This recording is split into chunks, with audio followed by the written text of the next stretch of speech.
Never जज a book by its cover. कभी भी किसी किताब को उसके कवर से जज नहीं करना चाहिए।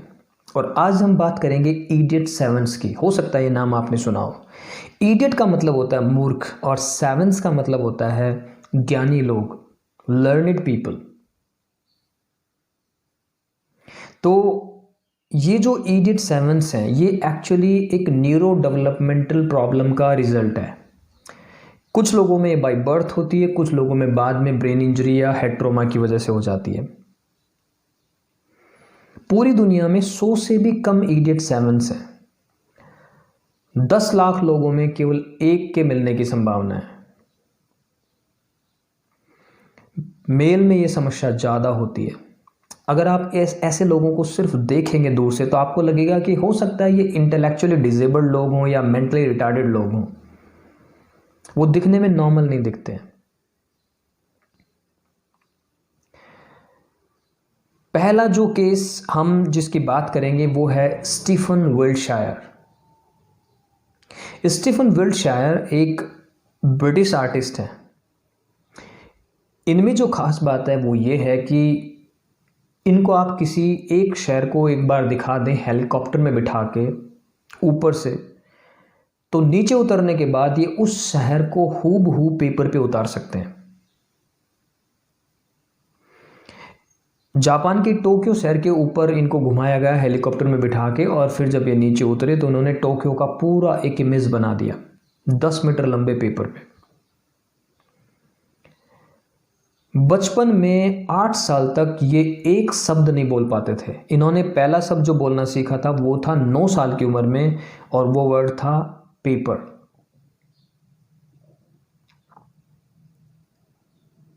इन्होंने और भी बहुत सारे फेमस जगहों के इमेजेस बनाए हुए हैं, जैसे फ्रांस का ईफिल टावर, लंदन, और हमारा ताजमहल भी इन्होंने बनाया हुआ है।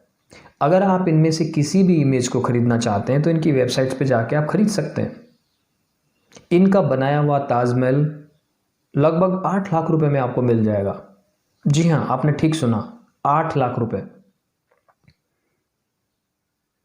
इसी तरह से एक दूसरे इडियट सेवंथ हैं, उनका नाम है किम पीक।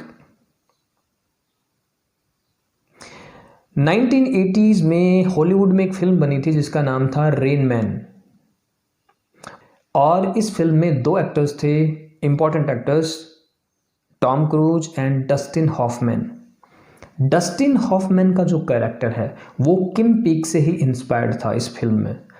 अनफॉर्चुनेटली किम पीक की 2009 में डेथ हो गई। इनकी जो खास बात थी वो ये थी कि ये अपनी दोनों आंखों से अलग अलग सब्जेक्ट पढ़ सकते हैं, अलग अलग पेज पढ़ सकते हैं। अगर एक आंख से वो इकोनॉमिक्स की पढ़ाई कर रहे हैं तो दूसरे आंख से वो हिस्ट्री पढ़ सकते हैं, और दोनों उनको याद रहेंगे। इन्होंने 12,000 से ज़्यादा किताबें पढ़ डाली थी और वो सब याद थी। इसलिए लोग इनको कंप्यूटर कहते थे, क्योंकि इनका नाम किम पीक है। एक पेज को फिनिश करने में इनको सिर्फ 3 सेकंड लगते थे। मतलब 3 सेकंड में 2 पेज खत्म हो जाएंगे, एक राइट आई से, एक लेफ्ट आई से। इसी तरह के एक व्यक्ति हमारे पास आए थे, और उनमें जो खास बात थी वो ये थी कि आप उनको कोई भी एक डेट दे दीजिए, उस डेट पे क्या डेट था वो ये बता देंगे। हमने उनसे पूछा 1947 के 15 अगस्त को, 15 अगस्त को क्या दिन था, उन्होंने बता दिया। इस तरह से हमने उनसे कई सारे डेट्स पूछे और उन्होंने हर डेट का बिल्कुल सही आंसर दिया। उस डेट पे क्या डे होगा, अगर आप उनको कहेंगे कि 22 अगस्त 2025 में क्या डे होगा, वो बता देंगे। सो ये हैं कुछ इडियट सेवंस की कैपेसिटीज, क्वालिटीज। हो सकता है बाकी कोई दूसरा काम ठीक से ना कर पाए, पर ये एक क्वालिटी इनमें बहुत ही लाजवाब होती है। And that is the reason never ever जज a book by its cover. Thank you very much.